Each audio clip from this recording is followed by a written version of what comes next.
So we've haven't We conf- back. we back. We back. Episode number 3. So number 3. We are back together. What are we talking about today, guys? Big, Beautiful. beautiful, Spending bill. Bill, Bill. Bill. The big beautiful bill. Uh, HR1.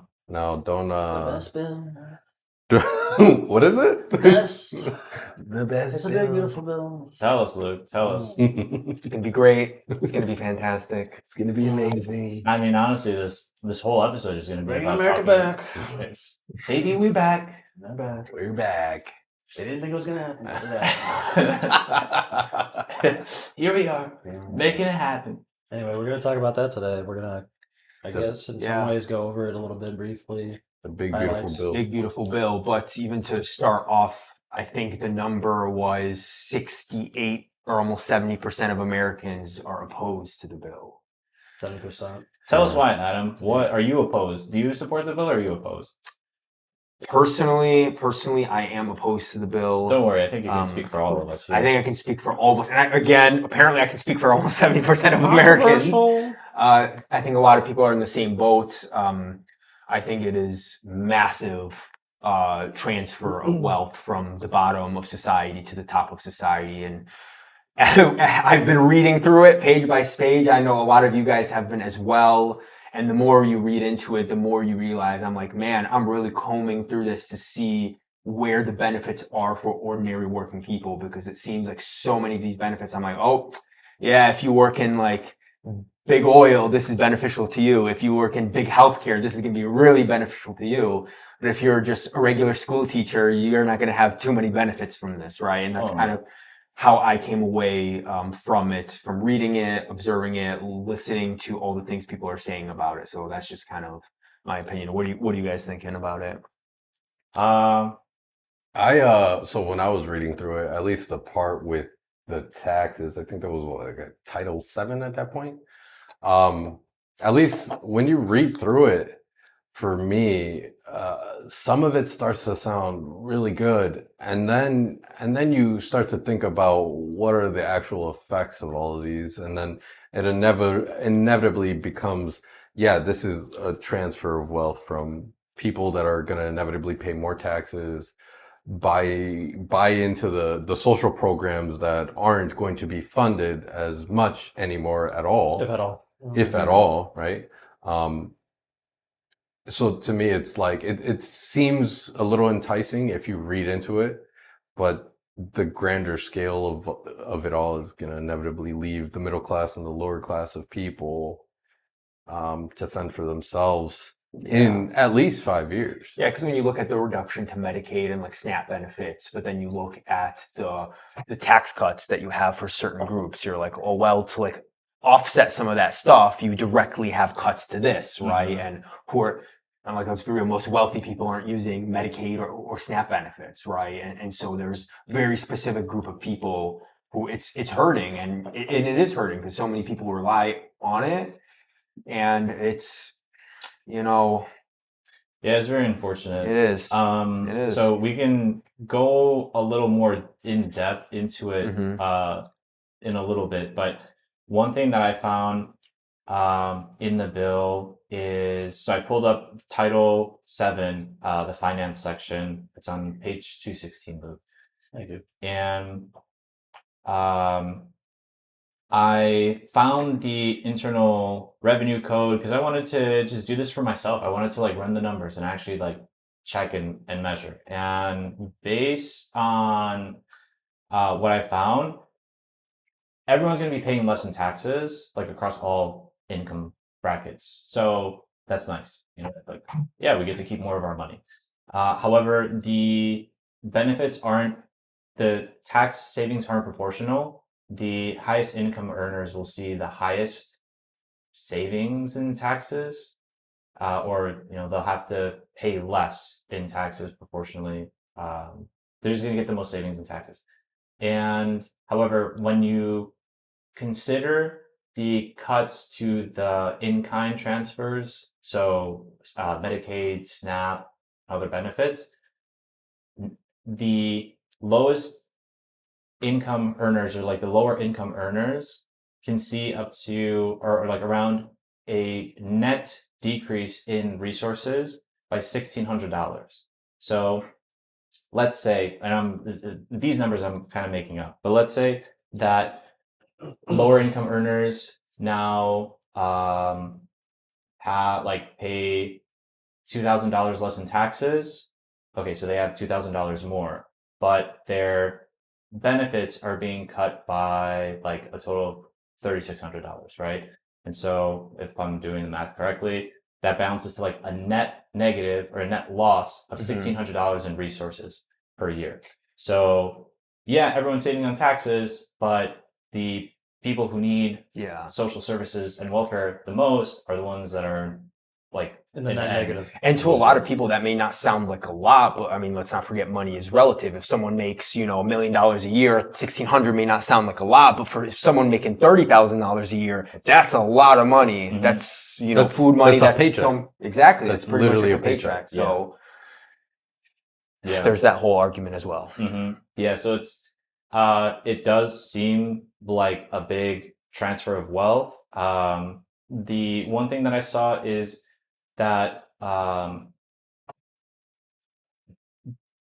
they're adding work requirements to like SNAP, Medicaid, and some of the welfare programs. And so, people are going to have to start working more. And, to be honest, one thing that I've kind of been thinking about the bill is, on the one hand, I think it's great that we're moving in a direction where we're all paying less in taxes because, okay, yeah, let's reel back the spending of the federal government. Like, let's spend less money in total so we can get the budget under control, deficit, and the debt under control. And like, if we don't have to pay more in taxes, that's great. I don't know about you guys, but I'd like to keep more of my money, right? Yeah, of course. I want to contribute to the system, but not more than I have to or need to. And especially if a lot of money is being used on pointless things, and like, I don't want to pay taxes. And especially things you might not agree with. Right? Exactly. Like, yeah, so I want to pay less in taxes. However, I think this is kind of going about it the wrong way, because I think one thing that's lost on people is that, okay, now there's extra work requirements for SNAP and Medicaid recipients, but like, how easy is it going to be for them to find employment and then maintain employment? Because if they're already low income,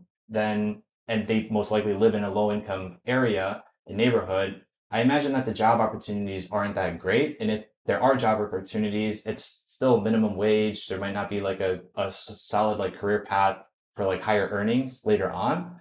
So like, okay, you're forcing people to work, but are you giving them really good opportunities to work? And on top of that, if they're low income, how easy do they have easy access to transportation to get them to and from work? What other responsibilities do they have? Like, there's a lot of things that are not being taken into consideration. And I think in a vacuum, maybe to a certain extent, this bill looks great for some people, but like in reality, this is going to play out completely different in my mind.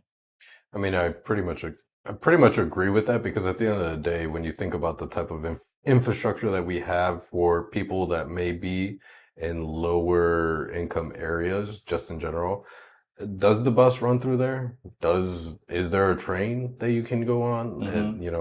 And is it safe to go on when it is there? Like, yeah, Yeah, exactly. what are the means of production in that kind of way? Yeah. So considering all that, it's inevitably going to affect the lower to middle class of people regardless. Our infrastructure is not built for large mobility. So from like one city to the next, you could be, I'll use an example of like working from home or something. You could be working from home and you're saving more money than traveling from traveling or commuting at the end of the day. And then, you're putting back into yourself. Yeah. And you can make better use of your time, because if you don't have to commute an hour, you work from home, that's like 2 hours that you save a day. That you There's use for a more lot of other production. things. yeah. Like cooking and preparing meals at home, so that you don't have to like get frozen dinners or like eat out like unhealthy foods, right? Which also play an impact. And that's important, I think, for most people to realize that like money and time go kind of hand in hand is because when you work a job, you're exchanging your time and your work and labor for money. Mhm. And the more you have to work for a certain basic level of money means like more of your life is taken away from you, more of your life that you Yeah. could be spending with your family or kids or friends or Mhm. going to the park or snowboarding, whatever it is that you like doing, right? Yeah. So you have to think about it in those terms too. It's not only just like money. Like when people take your time or limit how much money you make, they're also limiting your Mhm. time of your life. Yeah. Like you have to correlate those things, and it's very important. Absolutely. Luke, do you have anything to add? What are your thoughts on this bill? One of the the upsides is that there was a lot of incentives for companies, Mhm. and I even got some of those because I do have an LLC. I think this would. I think it is trying to not to say that I'm saying Trump is a good person in the sense that this is what he wants to do in the long term for poverty, but if businesses have an opportunity to exist, for example, in these areas, which you were kind of pointing out, Mhm. do these areas even have opportunities? Mhm. I guess, and so the issue there is, well, those folks might not even know how to do that. They don't even know how to set up. There's no opportunities like that. Are people coming in for that? Is this break for quote unquote break for businesses going to help smaller ones? And I think it is explicitly mentioned in there in these sections under tax breaks for quote unquote small businesses. Mhm. So maybe there is a guise there, or maybe it's not truly happening where there is anything good for smaller companies. I know that there is some crazy overall tax benefits for businesses with having while you have children as Mhm. well. Oh, I saw that. Yeah, I don't remember if it was in here explicitly, but I was kind of digging around in these bill pieces. So I think it's interesting that they want to encourage all this stuff, but where is the motivation coming from? Mhm. Maybe that's the issue. Yeah, but Because that's also a like, gap. where's the economic reward going to go to? Like, Yeah, are you that too. gonna, hey, we have more money, we're gonna make sure our workers are paid for, provide extra benefits. Like, oftentimes it just Right. ends up being, corporate executive kickbacks or Exactly. stock options or what. That's how those profits end up being distributed, and they never really get down to the people who really need them the most, right? And I think that's a larger issue that needs to be discussed in America. Also, is because it's not that it's not possible. Look how many examples you have, whether it's like Panda Express or Costco, that are notoriously like good at like treating their employees and paying them well. Like I don't know if you guys know this, like one Panda Express location, the manager of it makes 6 figures. Like that's even like how they advertise it and everything. That's just one location, right? And it shows you that but that starts from the top down. It starts how the corporate culture is set up. And you probably know this too, going from Bronner where you were working to like a different job, right? It's like very different when you go. The culture really can change, and that can have a huge impact on your life. Yeah. Oh, absolutely. For sure. So yeah. I think that's definitely an important kind of level that we should consider, because at the end of the day, I did see as well, like looking through the tax benefits, looking through the Mhm. breaks, that small businesses will, Benefit. but if we had the infrastructure already for those benefits, then we would see a larger group of people throughout America, Mhm. benefiting all at the same time. So it kind of goes back to the idea of where I think, small businesses, depending on what it is, might actually, prosper. But then what's going to happen to the people that don't have businesses at the end of the day? I think what I want to say is what difference did it make to that bill for small businesses now? Excuse me, small businesses now versus before the bill. Yeah. Right? Because if the bill, you were kind of emphasizing it, like what difference did it make? And it doesn't feel like all the things they say are going to be the benefit if there isn't even businesses being made in the first place. Mhm. I feel like small businesses have really died out, like pretty aggressively. I think it's at least anecdotally what we see around our location in the Yeah. Chicagoland area. It feels like I don't see businesses sticking around. and it just feels like a series of cost cuts. Is that big business choking it out? Is that a different It problem is. that needs to come out of something else that's Yeah. not coming out of this bill, for example? Because what difference does it make then? Yeah, and obviously, if anyone can speak to when it comes to running a small business, obviously it's going to be me because that's what I do. And I can absolutely speak on that fact where it's like, I work in healthcare and running a small doctor's office, it becomes hard to compete when Advocate or Northwestern Medicine or Rush or all these big healthcare organizations come in, buy up all these offices, consolidate, and they pretty much start squeezing out small offices, right? They make it impossible to compete. And it's the same thing. It's like kind of history repeating itself because it was the same thing where how you had monopolies in the first place when all that antitrust stuff was going on in the beginning of the 1900s, right? It's like the same kind of deal that we're dealing with now. It's just in a different form where whether it's like, look at malls. Like, can we not attribute the death of so many malls in America directly to like Amazon? Because people stopped going, people started buying stuff on Amazon, and it crushed all those businesses, brick and mortar. Yeah. Were you going to say something, Luke? Just the consolidation of businesses is kind of a big issue, and it's not really Yeah. addressed in something as a spending. And it's bill. not like control, because like that stuff becomes dangerous, right? It's a slippery slope when you start letting free reign, everyone acquire whatever much they want. That's again how you start inching towards monopolies again, right? Yeah. But yeah, there just needs to be protections. And I feel like, I think it's awesome that it's so easy to start a business in the United States. You're just like, bro, you get it done for a couple almost $100, instantly. Yeah. in a way. Mhm. It's like within a It's day, really or just 2 a days. couple hundred. You can register your LLC in whichever state you want. Like it's really cool and easy. The right? government takes longer.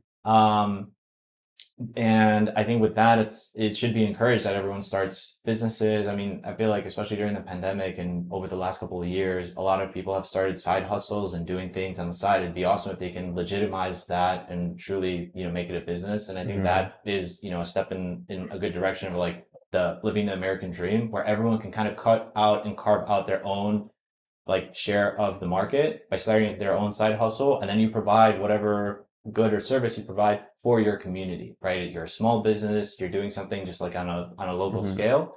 And then, Yeah. and that's a good way to like, invest in the community, but also be able to make develop your own livelihood and make your own money, right? Through your own effort, through your own work. Yeah. One article that I found from NFIB.com, and I don't know what the acronym stands for, but National Federation of Independent Businesses, and it states that the One Big Beautiful Bill increases and makes permanent the small business deduction, increases Section 179 expensing cap from 1.25 million to 2.5 amount, and makes the 2017 marginal rate cuts permanent, along with some other things. So it does look like, there's net benefit. It's not all bad, right? There's like benefits to like certain groups of people and certain things that people will like support, right? Let's get that out of the way. We're not like completely saying everything is terrible, right? Yes. And I think that I was seeing a lot of things on like Instagram from either senators or like congressional hearings or just like other content creators trashing the bill completely. And I'm really trying to look at it objectively from both sides and not just Play partisan politics. Yeah, play partisan politics and just talk smack about the bill just because, it's the Republicans are pushing the agenda or like Trump wants it. Because on the one hand, it's like, again, like I said before, if everyone's paying less in taxes and this helps reduce government spending, then that's not necessarily a bad thing. Now the question is, okay, what are those spending cuts on? And one thing that I think is increasing significantly is the military budget, the defense budget. And it's No like, doubt. okay, well, do we really need to raise it? Do we get to 1 billion, is it now? Yeah, $1 trillion. 1 trillion? I mean, $1 trillion on defense, like I mean, that's it's a all- lot. That's a lot of money. It's all broken down in there. I mean, it has its own $1 section. trillion. What are we What spending they $1 do. trillion on for defense? There's subsections. It's just of, so much like, more than every other immigration. country combined. Well- It's just unbelievable. Well, it's the Golden Dome now, which you guys heard of. Yeah, right? but I feel peace is cheaper. It is cheaper. You would think It is cheap. It's cheaper, but that- war You is would think. profitable for some people It's that have it's a lot of that, power. or it's just so a fear mongering mechanic. But either way, it's the Golden Dome, dude, for sure. They're trying to put a whole military surveillance system on an entire globe. Yeah, but also don't I think forget. it was just the United States, not globe. Don't I mean, it is out there. Don't forget that that's how you America's like reach is project. pretty far. Having a strong military is how you project your power. So like while people are like, oh, America's economy is weakening. Yeah, the but national do debt we- is going up. Do The we way have a weak military? Like we don't. That's the whole so thing. Then why right? do we Stronger than need to the increase the next defense 20 budget? countries combined. Yeah. Listen, Yeah, man, I'm exactly. on the same So- page as you are. so I don't that- get it either. Did you guys? But we've talked about taxes and businesses for a little bit. What other parts of the bill did you guys look into? Did you read up on? Tons of cutting, tons of spending cutting. Yeah, Spending forest cutting preserve. for- All right, let's get preservation. into that. Yeah, Medicaid. because I want to really want to get Drilling. into I want to get into the natural resources aspect. I did see a lot. I saw something about leasing federal Mhm. lands. Yeah. So there's requirement. I can maybe touch on that because I was reading a lot about that, where certain states and certain areas are required to have certain amounts of leases for certain drilling for certain amounts of time. Wait, so right? so They're like almost like But requirements. you're This talking bill about is- housing leasing though. No, for No. drilling, like Are- or drilling for Are oil you or guys gas talking the or same something. thing though? yes, Yes. we're talking the Okay. same thing. Yeah. Thanks for checking. Mm-hmm. So the bill, let me make sure I'm understanding this Mhm. correctly. Now it's forcing and it's going to require that states lease their land? Mm-hmm. That's how Or I is it understand. offering and saying that states can lease It, their land? from what I read, and I remember even reading the terminology that it's, Wyoming, certain areas are required to sell 4 oil, gas leases, blah, blah, blah, blah, blah, blah. That's Right. interesting. Or Yeah. this is required to sell this many leases, blah, blah, blah, blah, blah, blah. Right. Oh, the Mhm. peninsula. You might have to go a little more specific. Wyoming was one of the big ones that they were saying too. And again, Include the bill in there too. like, Forced lease Mhm. due to Big Beautiful Bill, something like that. But go ahead. yeah, let's fact check. 'Cause obviously I don't want to be just spewing. Yeah, it's gonna be. I'm gonna look on my computer in the meantime. Right. And so if you even want to go to like page like 16, Sure. when we were saying 166, 167, Yeah. 168, it was right around that area. Leasing Here, of here we oil and go. gas So it's like parcels. a lot of this stuff. So when you obviously, it gets pretty dense, but when you scroll through this, you'll see like certain states and being like, hey, this many leases should be given to this, and this many leases should be given to this, right? So it's almost like creating those requirements for it. Let's make sure we find the right Should I part search here. Wyoming? I Yeah, typed in you states. can. You could just also keep scrolling because I think it's all within the span of like these 10, 15 pages. I'm gonna look at the offshore oil and gas leasing Gulf of Mhm. America regions. Yeah. Amazing. Well done. Program. Yeah, see, shall conduct a minimum of 30 region-wide oil and gas lease sales in a manner consistent with the schedule described in subparagraph B. So see, Yeah. I was right. I can second Mhm. that because CNBC posted an article. The law opens up federal lands and waters to oil and gas Look it drilling, mandating 30 lease sales in the Gulf of Mexico over 15 years, more than 30 every year on lands across 9 states, and giving the industry access to Alaska. The law also slashes the royalties that producers pay the government for pumping oil and gas on federal lands. Slashes the royalties. So now, The government gets less. yeah, the government won't. Yeah, I'm sure our gas prices won't change.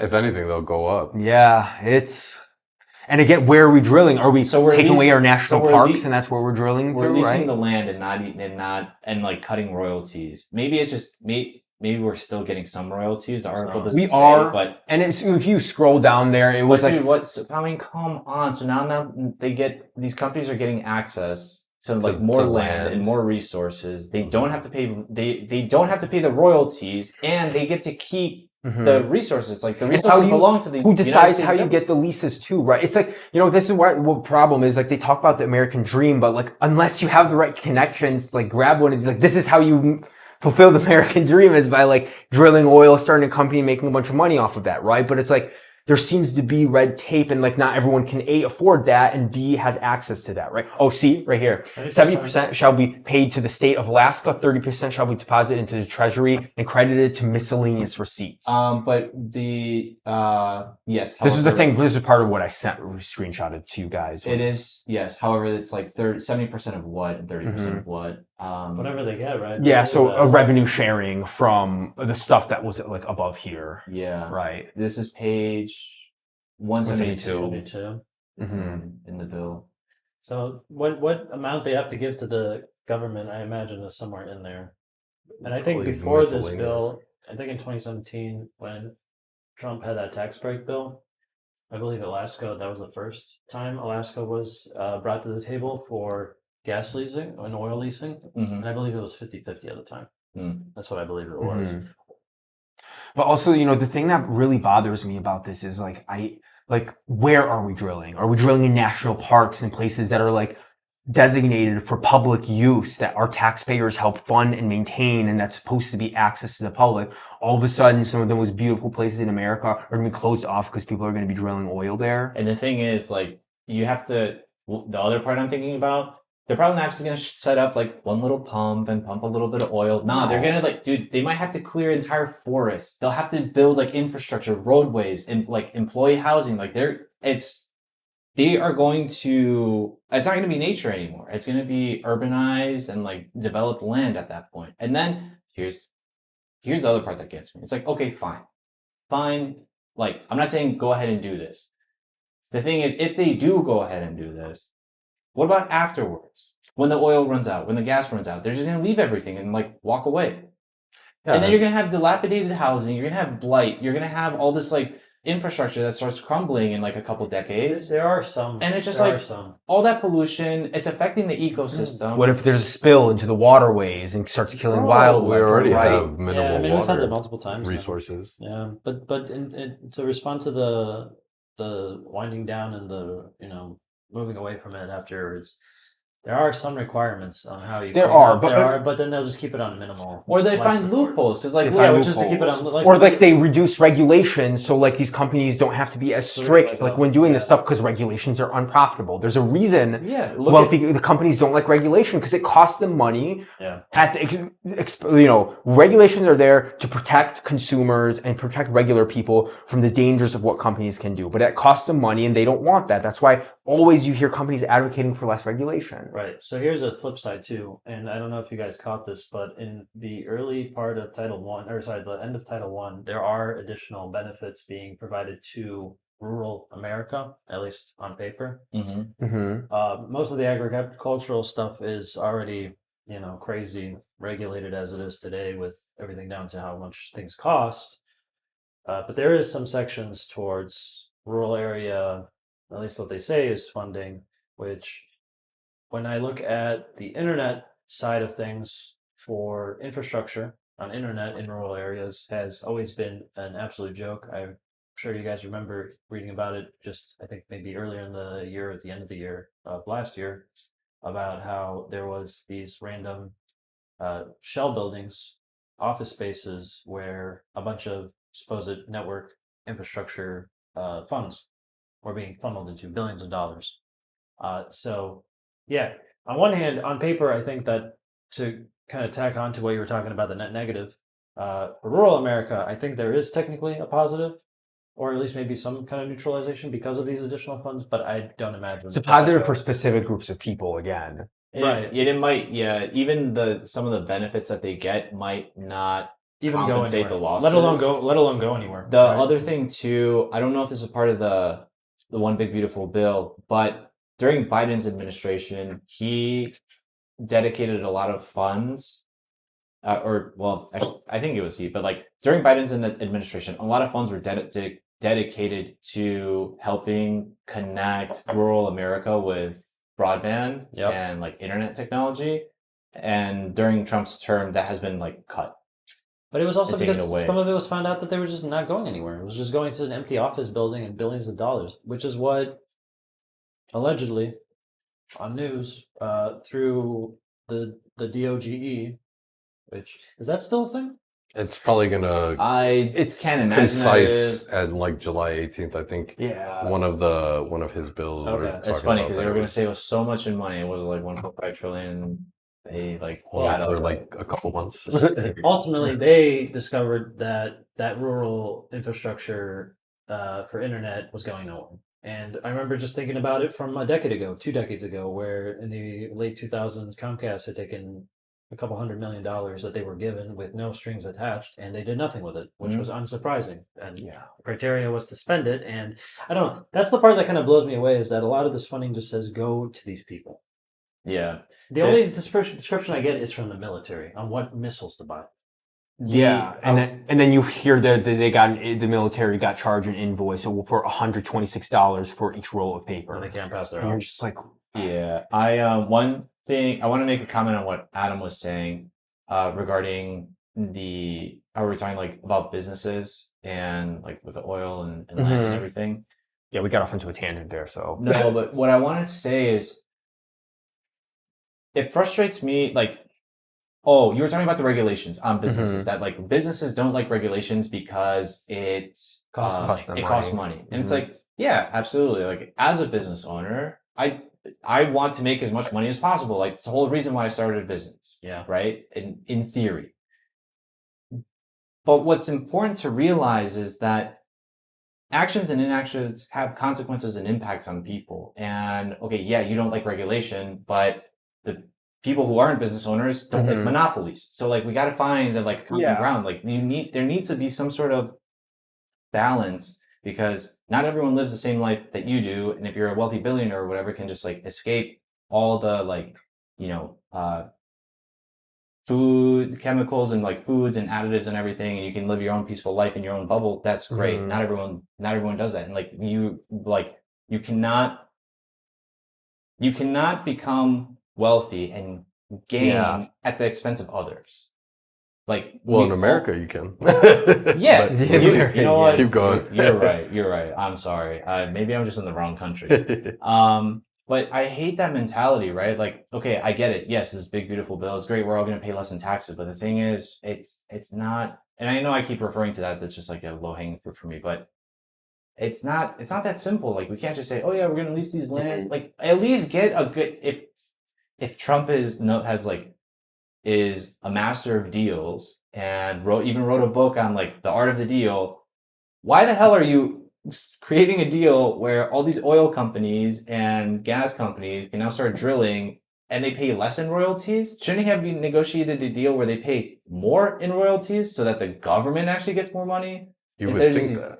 It's like, come on, bro. Because you know for sure, a goddamn fact, that these companies are just going to retain the profits. They're not going to give greater bonuses or like kickbacks to everyone else. No, they're just going to pay themselves bigger bonuses at the executive level. Yeah, but also like these people don't understand regulations save lives because Yeah, companies bro. will kill. Look at 3M, right? The whole thing going on with the PFAs and the forever chemicals. I don't know if you guys really looked into it, but they knew that there were forever chemicals and that they were toxic, but they put it into products anyways. And it's like, you need regulation to like prevent criminality and stuff happening. Trump right now, I don't know if you guys heard, he pardoned that was a bank. I think it was a bank that had all those illegal overdraft fees, and then there was a settlement that they were supposed to pay out $85 billion, but Trump just said that they don't have to pay it out, right? So what does that do? What does that do? It's like, well, I could sit here and just like live my life honestly, try to like make my money honestly, but then people can literally just get away with just like doing illegal stuff, get pardoned for it, and get away with it. Yeah, I mean, I How is feel that like fair to anyone? that inevitably destroys the confidence in the infrastructures that we do still have, the at system. least Mm-hmm. in the system surrounding that. So, I mean, what are we supposed to do? What can you do, right? Yeah, and that's why we're here, right? That's why we're discussing all these things, because it bothers us that like there can be so much inequality and so many things that like not releasing the Epstein list, like what, like I mean, like come on, like stuff is going on, like you're letting people get away with that stuff, and that like really sits wrong with American people, I think, in general. And this is like, I'm not trying to play partisan. I'm not trying to be like partisan towards one side or the other. Like that should bother anyone, whether you support Trump, whether you support Biden, or whoever it is. The fact that like that whole Epstein list and everything is not like released, that makes me lose confidence in government and all of those institutions that govern us. Especially since they're going back and forth. They said that it exists, and Trump during his campaign trail said that he's going to release it and like identify everything, whatever. And now the White House is saying that there was no list to begin with. Yeah. So it's like, dude, at this point, And it's like, you don't. and like then you see the videos of Trump with Epstein, and then Yeah. all these there's like little girls sitting on their laps. It's like, come on, like don't insult our intelligence and like try to feed us these lies like this isn't important. Like Yeah. we know you don't want to release it because you're probably on the list.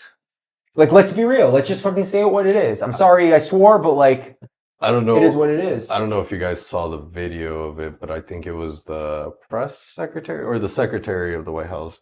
She was answering a question to the press, and the press was like, when will we be able to find out more information about like the Epstein list?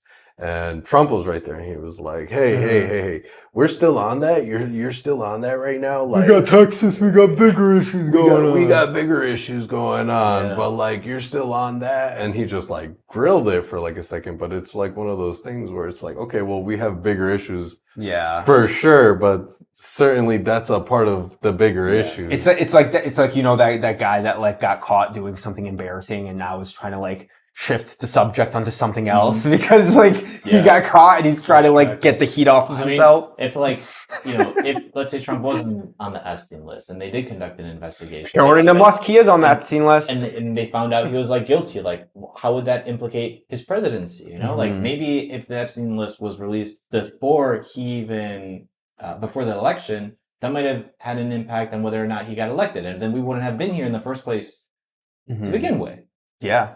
And again, there's like, don't forget, there were already civil proceedings. Felonies. Civil proceedings. It was it Michelle Johnson? Sorry, I'm totally That doesn't blanking on matter, her name, but- right? Where Trump was and Epstein were part of that civil suit, right? And obviously, you know, a lot of that is like sealed court documents, but apparently, you know, some quotes and some readings from some of the testimonies came out.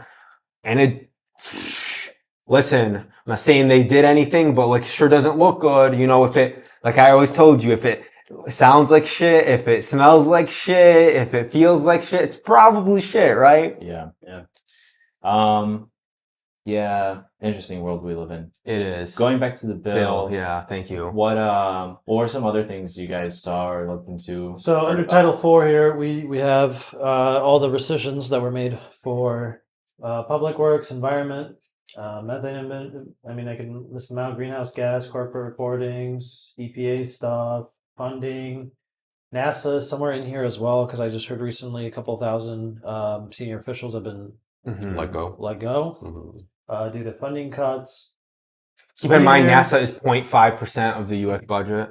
probably even less now. And clean energy credits, I think, which is what I think was one thing Musk probably had beef with Trump and their falling out. You know, their breakup, Their breakup. The Their girls are breakup. fighting. the public breakup, low carbons, emissions, some stuff with the performing arts for the John F. Kennedy Center, sponsor fees. Another thing I saw was an increase in fees for immigration applications of various types, whether it's paperwork, a lot of paperwork, a lot of different paperwork, a couple $100 in flat fees, or whatever the discretion of. So they're increasing or adding fees, or You know, that's the part I didn't really get a feel for, because I think these are new fees. That's what I think. Hmm. It's a weird system because the way it's written implies to me that there was nothing there in the first place, and it seems to have been tacked on. But that doesn't sound believable to me. But no, because there's fees for everything. well, yeah. So that's the part of me that wasn't sure. But either way, it's written with fees in mind. For maybe it's because these are more specific things like medical emergencies. Something with reapplying various types, very specific scenarios, asylum fees. Hmm. I don't think there were asylum fees. I will have to say. So there's yearly asylum fees of like $500 a year or something like that Mhm. Interesting. to maintain Yeah. status. We also Um, want to talk about how the fact that this bill makes ICE the largest police force in America. I guess we can get to that in a second. What I wanted to ask Mhm. Luke before we go to the highlighted section, the cuts and rescissions and everything. Yeah. Did you see? Is that like? I think. So my question is, did you see it as like a good thing or a bad thing? Oh, and absolutely a bad thing. the reason I ask is because just because there's cuts to funding doesn't necessarily mean that it's a bad thing, because like Mhm. by cutting funding you could just like reduce a lot of bloat, Yeah. and you're still able to perform the same services and provide the same services just with less. Like you can do more with less, right? Yeah. Did you see that it was like a net negative benefit? Yeah. I mean, this is impacts the EPA a lot of this. So cutting the EPA for what little power it has, because I mean they can't fine people, for example, already. So they've already To like had- work. fine for emissions, Dumping. green dumping, Stuff. stuff like that. I mean, they have to go back to Congress because they don't truly have that power, but they have at least a dictation to say, hey, these things are happening. So for one example in here that I just browsed over was the EPA's agency's efficient, accurate, and timely reviews rescinded completely. A lot of funding for all that climate data collection, which I believe falls under weather.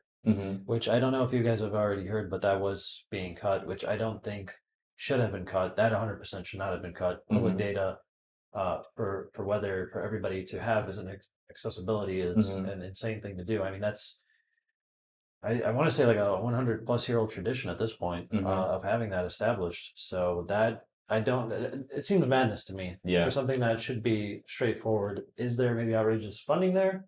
Perhaps. But rescinding seems like the radical reaction to that action. So to completely remove it seems ludicrous.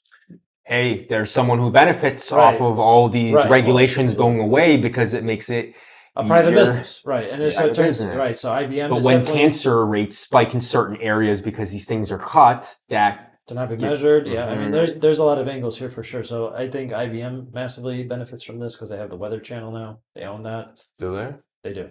IBM is owned by the Weather Channel, and it has not been great. I mean, whether IBM owns the owns the Weather Weather Channel. Channel. Yeah. yeah. You said it the other way. Did I? Mhm, Oh, mhm. sorry.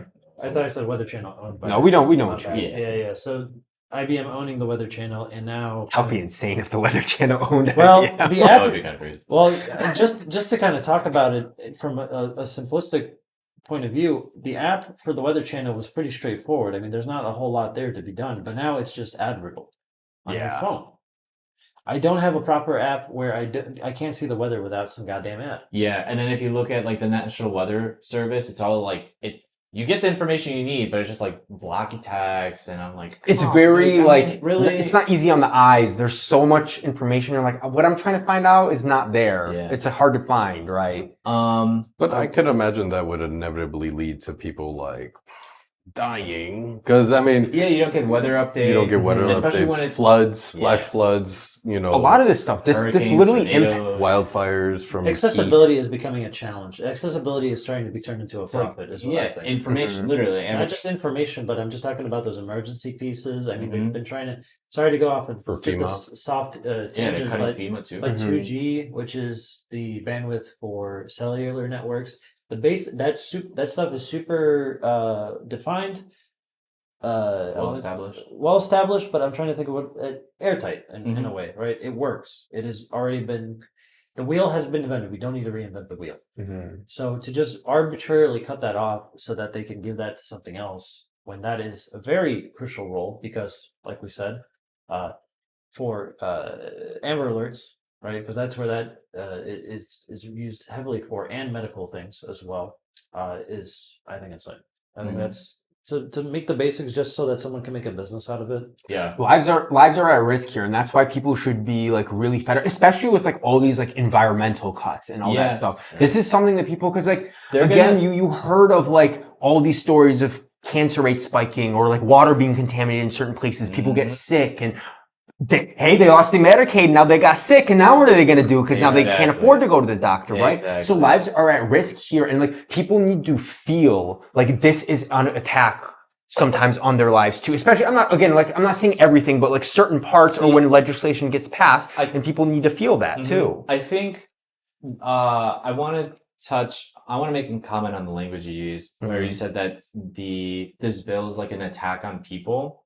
Not this I- bill specifically. yes. I'm saying like certain parts, or not even this Mhm. bill, certain bills, Yes. right? Where What- they, you know, The way I kind of see this is that, like, it's not, at least I'd like to give the benefit of the doubt that the authors of this, they're not intentionally trying to like screw people over. They do not care about anyone other than themselves. and their profits, yeah, how they exactly. benefit from it. Exactly. They just wrote this up to figure out ways to cut their overhead, cut their spending, cut like the regulations so they can have higher profits, and that's it. Whatever like secondary impacts it has on the Mhm. people in the population, they just do not care. Yeah. They're not thinking about it. And okay, let me say real quick because I want to. While we're talking about, I'll talk to the camera.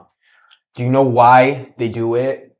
Because they know you won't do shit about it. Or can't That's do how it. they get away with it. And so that's why we started together because like we were talking about this all the time where it's like, well, what are we going to do about it? What are we going to do about it? Because these are conversations we keep having, but it ends at the conversations. And people who pass this stuff know, oh yeah, it might be unpopular. People are going to complain to their moms, to their wives, to their girlfriends, to their friends, and they're not going to do anything about it. Right. And this is kind of like, okay, no, maybe we do need to do something about it. And that's why together I feel like we started this whole thing is because we're done saying like, well, what are we going to do about it? Right. This So is what hopefully we're this doing is, about it. so doing something about it is kind of like joining the organization and helping us because the only way you tackle this is in numbers because there's too much money, there's too much power, there's too many resources up there for Yeah. any one individual to take it on alone. It really is a collective and everyone's effort. It takes a village.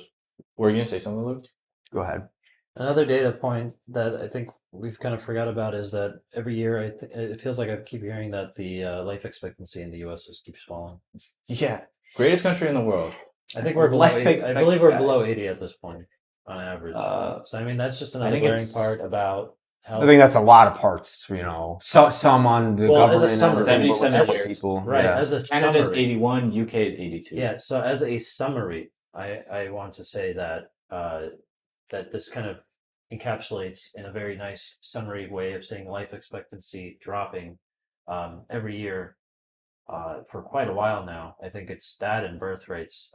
The birth rates one is wild because like proves a lot. especially when you look at like places like Japan or Korea where it's just like in like 50 years you are really going to feel the effects because their birth rates are so low. But I mean, yeah, you look at it and you look at it everywhere. The more modernized and westernized a country becomes, the lower the birth rate gets is because, say you have a farm and you live in a developing country, children are an asset that can be used. They can help the family and provide the family. But in a lot of Western societies, you have to send kids to college. You have to provide for them. So it becomes expensive to have kids, right? I don't think that that's necessarily true. That correlates. That's not my opinion. That's just a fact, actually. So for You can look it up. that the more westernized the Mhm. country is, the lower the birth rate is. Mhm. yeah, that is kind of The higher the incomes go, directly lower. There's a direct impact on those Well, things, think and you of it can look this it up way. too. Because that's not my opinion. I wish it wasn't like that, but it is. Because financially, if you look at like Japan and their economy, there was a shift at one point where they ended up buying their bonds, and when they ended up holding like 70% of their bonds, they kind of went upside down in general in their total, GDP economy in general. And that's when you start to see the shift of wealth and the greater discrepancy between a lower and a higher class in general. And so that leaves you with people that can't have kids. I don't think it's necessarily a thing that people wouldn't want Mhm. kids, right? But it's the addressing that the availability, the access to Mhm. actually participate in that has slowly eroded over time, especially with all the other programs as an socially. extension to what you're saying, Adam. I think that does hit the point, and then to the flip side of the developed nation, I think what happens is that these barriers. I mean, the red tape is insane in America if you think about it, right? To have a kid, the requirements of education, housing, and all this jazz that doesn't really exist in. Not to say developing nation, but maybe as a heavily regulated nation that is more developed. It's expensive. Like, it's gonna cost like Right. $300,000-400,000 to raise a And kid. so there's no economic factor where they're a benefit because now it's just an immediate upfront Mhm. Cost. debt. Yeah. It's a debt. It is. So that's what I think is kind of the crux of it, that we turn these things into, in a fucked up way to say, burdens, right? In a burdensome sense, because we instead of seeing the opportunity of this being a growth thing for children, we just see it as a net negative, especially because that infrastructure is controlled. And, I don't even know how to describe this because when a kid is born and gets to a certain age in a farm setting, that's an immediate benefit: labor, basic manual labor. More hands. But anywhere else that's not that kind of labor thing, there's really little they can do because on the mental side, they're still developing. And so in not giving them the labor opportunities to maybe make up for that, whatever that system might be, there are places in developed countries that seem to have provided some kind of work ethic, but still, it seems like there's no boost, I guess, is right. It's that debt. It's that debt thing. Why is that? Why did we replace something that was a net positive, which is kids with labor? Although I get why, to a degree, I get why. They I get yearn it. for the mines. Right, they yearn for the mines. Just kidding. Although Think about the shareholders. Come on, Luke. Yeah, The so- poor shareholders. So I get that, and so I think to incentivize children shouldn't. I don't know if it should be tax breaks. Maybe that's what it is. Maybe it is because I know that. Sorry to go on a completely weird tangent. Sorry, just super brief. Japan has been accused of providing a singles tax. I don't know if you guys heard of this, but basically, if you don't have kids, you're getting taxed more. That's an interesting development that I've heard because of the lack of, or at least they're trying to combat the whole falling birth rate thing. So, interesting little perspective. Well, I mean, with you even talking about like maybe a tax break just in general, if there in the tax section there's an account that Trump is trying to make, it's called like a Trump account, Yeah. but it immediately deposits like $1,000 for whatever or however many children you have. And a lot of We've these seen that before too. a lot of these implementation to taxes by themselves are going to be implemented starting next year or by the end of this year. So these things are going to be relatively immediate. But that being said, I don't think it offsets the fact that the drain in the debt that is It doesn't immediately outweigh up front, Yeah, it doesn't is- outweigh it any of it. it's not That's not enough. it's not enough. It's just really not enough, you know? And kind of going back to Japan's economy, I think that's where, and this is speculation at the end of the day, but I think that's where that idea of like, oh, singles tax came from, because yeah, we're not too far from that, you know? Yeah. If you're not having a family, what are you really doing? Are you even trying to participate in the American dream, right? But I could see that with lowering, birth rates, that Social Security will fall. And these are things we'll inevitably feel 20 years from now. This isn't going to happen right now, right? But Yeah. this is inevitably going to happen, especially if we're the Western world and continuously trying to grow and persist with the economy that we have. We're going to see more cuts. We're going to see these things. And these are things that we shouldn't, strive for at the end of the day. Right now, they might be good and dandy because we're trying to boost business in America, but where does that leave the American people, right? We aren't all businesses at the end of the day. We're people, we're not businesses. Yeah. And we don't see, some people don't want to have a business, right? But that Mhm. doesn't mean they shouldn't still just be like Be punished for it. Yeah, exactly. Like if you run a gas station, okay, like you're still providing a valuable service. Like people need to buy gasolines, but just because someone thinks that, oh, you're just a gas station attendant, like that means you don't deserve to be paid and well and like actually have a reasonable and normal life. Right. It's unfortunate. I mean, Mhm. the other thing too with all these cuts is that the big beautiful bill over the course of the next 10 years, I saw numbers that it can increase the deficit by 3.5 to $4 trillion. So dude, that's continuing to rack up debt that the US has to pay. And the most expensive line item now in our spending is interest on all that debt. Yeah. Someone's gonna have to pay it off eventually. It's not just gonna be like, oh, whatever, and like, Yeah. it's our generation, it's our kids' generation, that's our grandkids' generation. At some point, the bill's gonna come due. Yeah. Eventually the bubble's gonna burst too. But that's where it becomes strange, because it's not only the US, all these countries. I saw, I think last week, a video saying that the world, all countries combined, national debt, if you combine it, is like 150 trillion. It's like more than the GDP of the world. The world in general, Right, it's like- yeah, because now interest. it's like- so probably it's like interest at where- this point is- How there's not like- enough money to cover all the debt. There's not Yeah. enough money in the world to cover all the debt in the world. Is that what you're Yeah. getting at? Can we just take the 150 trillion and like put it on red or something and try to like On layaway? Get into more debt. Yeah. Let's see if we double it down, baby. double it, pass it to the next person. on. That's I'm America's. feeling lucky, baby. Let's take it to Vegas. Let's see what happens. Let's transition. Luke, you highlighted the no tax on tips and overtime and stuff. I have a little bit of info on that. Do you guys know anything or? Yes. Yeah, I know the overall. I know obviously it's like a 3-year thing, right? So it's not like a permanent tax on tips. It goes up. There's like the $25,000 cap there on that. Yeah, right? and is it actually just the limit of 3 years? That's what I understood. Yeah. So So it's not a permanent one. my thought on that, okay, just it's a limit that up to $25,000, you don't get taxed on it, right? Is that Up to 25,000. that Yeah. if you earn tips up to $25,000 worth of tips that you earn, you don't get taxed on it, but that exemption only lasts for 3 years. Couple things on that. One, it's like, okay, if you're gonna do that and you're having all these cuts for small businesses and the wealthy, then like, why don't you extend it and also make that like Permanent. deduction permanent?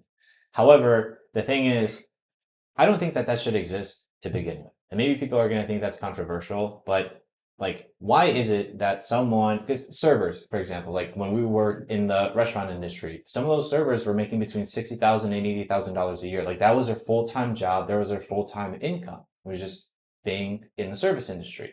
Cool, that's great. But why is it that those individuals up to $25,000 don't have to pay taxes on that, but I do? And I don't work in the service industry. Like that is their source of income. Just because their income is tips, why are they not getting taxed on their income, but like everyone else has to get taxed on their income? I think that's a little unfair.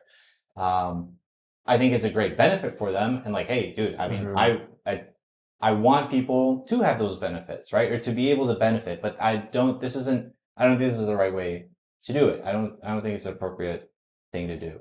So I'm like torn on it. Actually, I'm not torn on it. That's my statement. It can't be every industry that has tipping culture. Well, I don't want to say tipping culture, but tipping systems is as successful. I think maybe that's the problem. Which then I guess the rebuttal for that is then it should be to certain incomes, right? Because then that would help the people who are struggling versus the people that you were describing, which is the $60,000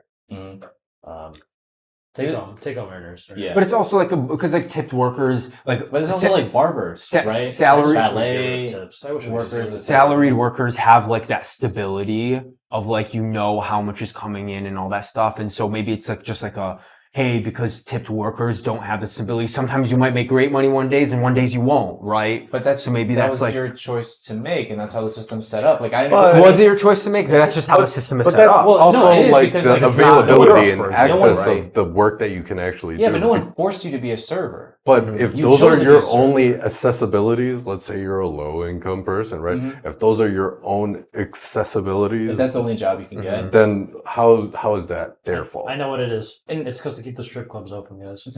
Yeah, there we go. Yo, they make Straight they up. they make They got the tips. They make some of those chicks they make money on bank. tips also. Like those Miami strip clubs. Oh my god, are you kidding me? And so like I get what you're They saying. don't Yeah, want to close it. absolutely. It's a bad sign. But the thing is, like, okay, allowing them to not pay taxes on $25,000, that's cool and that's great if they're low income. Hey, I understand that's going to help them a lot. But that doesn't solve the root of the issue, Right. which is there's no quality jobs in those communities. Why isn't there no quality jobs in those communities? Because no one's investing the money, because the government doesn't have the money to invest to like get rid of Yeah. blight, create economic opportunities for businesses to come in, for incentives, etc. Like saying Or that, encourage people to start businesses and figure out what it is that they need yeah. to get that. To And happen. another thing too is like, I mean, I would be interested to see how many people make like more than $25,000 worth of tips. Like what percentage of the labor force has their main source of income based on tips, and how much, and like what is like the actual range of incomes? Because like the examples I gave, the 60,000, 80,000, like that was in middle to like fine dining and Shaw's, right? And so, yes, those servers are going to make more because the menu prices are just higher. Yeah, that B-Dub server won't though. They get Exactly. quarters thrown at them sometimes because I know that happened. Right. And so, you know, The friend. maybe they're making like 40 to 50K a year. Mhm. So yeah, half of their income now doesn't get taxed, which is, Mhm. yeah, that's great. That's awesome. I'm happy for you that you get to keep more money in your pocket. But if I was in their shoes, I'd be like, yes, this is great. I'm happy that I'm benefiting from this. But I also see that it is unfair because why do I get all the benefit and then no one else gets all the benefits? I guess I also kind of don't agree with that just in general. We would more than likely have to take tipping away and obviously provide And finally start paying reasonable wages. reasonable wages The to federal people. minimum wage is still $7.25 an hour. What can you do? You can't even buy a cup of coffee for $7.25 in some places. Mhm. You have to work an hour to maybe afford a cup of coffee. Well, let alone- maybe. let Maybe. alone It's, food. it's a maybe. Or a gallon of gas. Yeah, Well, you can at least get 2 gallons of gas for an hour of work. at but- least for that, right? Here, yeah. I was gonna say in Cali. Yeah, or like, oh, dude, if you're Cali's a gallon. in Chicago or New York. The thing with like establishing more opportunities for people to actually start businesses, it starts at the informational level. You know, a big, you know, key cornerstone that we kind of represent is just information, you know. So with that in mind, if more communities have information, that's where we start. That's where we continue to go. But in the areas that they're not going to get information, like the bill is taking away information or accessibility for like weather, you know, health, information stuff like that. So to some degree, yeah, I agree with you. Like, yeah, it's unfair, but it's also just as much unfair the opportunities that people are provided depending on the region that they live. Because life is a lottery at the end of the day. It kind of It is. really is. We didn't choose to be here. No. You know what I mean? So we are fortunate enough to be where we are, Mhm. where we are capable of accessing the things that we have. But that's just not the truth for many people No. in this world, not just America, you know? Yeah. Oh, it's absolutely. And like, I mean, I'm a white cisgender male. You know, if anything, I would say I got a pretty good lottery ticket. I didn't choose it. I'm not upset with it, but I recognize that it's not everyone got the same chances. And some people got a worse lottery ticket and there's nothing they can do about it either. But that doesn't mean that we collectively as a society shouldn't try to make it so that that people just don't have to like struggle to live.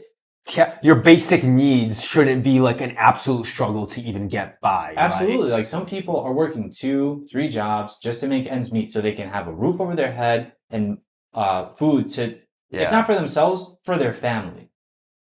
And like, Come on, there is Yeah. so much abundance in this world. And if America there's- is the greatest country on the planet, as so many people like to say, and we have so many resources and so many opportunities and we're making America great again, then I'm sorry, well, what the fuck is going on, dude? Like, to me, it's just, what? And look, we're not talking about anything crazy, but just like a basic house or apartment, maybe a car, food, and enough money to pay the utilities. Like that's what we're talking about. Is like Basic basic necessity. needs for most people. And like everything extra, fine. You know, we can debate on how much everyone should have or like all these different things. And at that point, like you kind of get what you earn. Yeah. But like, man, like these basic things should Yeah. not be that big of a struggle. For example, because of this bill, and since Trump became president, I've kind of noticed that like my politics have been shifting quite a bit, and I feel like I was a lot more left leaning before, and now I'm starting to like get more to the center. And I agree with like cutting spending in the government because one, we're running a huge deficit and we have a lot of debt. Two, I think there's a lot of spending on things that we shouldn't be spending on, or we're spending too much money on those things. And so I'm happy that this bill is like cutting spending. What I'm not happy about is that I think it's cutting spending in the wrong places. the way it's doing and it. it's Yeah. increasing spending in the wrong place. It's almost like it's doing the opposite of what it should be doing, Mhm. right? Like, yeah, this bill is amazing if it works for you. If it doesn't work for you, then it's the opposite of amazing, and it just sucks. And it's not going to benefit you. And what did you say? 70% of Americans don't agree with the bill? Yeah, it's like But pretty it much still got 70%. passed. And It it still got passed. There, So There's a so disconnect many. between what the people want and what the elected officials are doing. So what people want, what the average public, Princeton made this study, has zero impact on policy that gets passed. Zero. So Can you the people, say that again? the Princeton- people are not affecting our policies. That's what Princeton you're saying. University released like a study, and you can honestly even like pull it up if you want, that people's preferences and wants on policy have zero impact on the policy that actually gets passed. To a certain extent, I don't know if we're thinking of the same policy, and I talked about it in like one of our previous episodes. Oh, is this Literally doesn't recent? care This is what you recent. But I saw that the more money you have, Near zero. opinion. Okay, does the public opinion affect political process? Remains for or against any idea has no impact on the likelihood that Congress will make it law. Quote unquote, the preferences of the average American appear to have only a minuscule, near zero, statistically non-significant impact upon public policy. McGillian's and Page perspectives in politics. One thing that does affect and influence money. While the opinions of the bottom 90% of earners in America have a statistically non-significant impact, economic elites, business interests, and people who can afford lobbyists still carry major influence. Yeah, absolutely. I mean, dude, if you have money, you can influence politics and get the policies you want. And see, that's the part I don't, sorry, I'm trying to gather my thoughts. Mm-hmm. What I find frustrating, confusing, almost a little ironic is that I get the sense that people are almost conflating what like the purpose of government is, because the purpose of government is to serve the public and serve the public interest, Mhm. right? That's why we have elected officials. Like, people that work for the government are public servants. That's what they are. They're public servants. They serve the public. If you want to make a lot of money, go into business. If you don't like regulation, well, then talk to your elected official and like figure it out. But this, dude, this ties into Citizens United. Mm-hmm. This ties into just too much money in politics. Let's just say what it is. Dude. We've legalized corruption. It literally says right It there. really It's a is. vicious cycle of legalized corruption, because that's literally what it is. Yeah. We can't deny it anymore. You can't deny it. This is the tipping point. This is the turning point of everything. We cannot persist in the same cycle of legislation and policies that we have. Maybe these ideas that we're conversing about now could have been good 10 to 15 years ago, but we have reached the precipice of At this point, there's Corruption. There's too much evidence that goes to show and exposes literally what is going on. And I think we're getting to a point where I think things are going to get worse before they get better. That's my belief. But I think it's a necessary evil almost, because it has to get to a point where literally everyone is affected. Like, a lot of people currently, I have not been affected negatively, I think, other than losing sleep and having more stress and anxiety as a result of Trump becoming president. But I haven't really seen like too many negative impacts directly on me. But I still recognize that all of the stuff that's going on is not good, and eventually it's going to come around Mhm. and negatively impact me, because it's going to affect the environment around me and everything else. And to your point earlier, like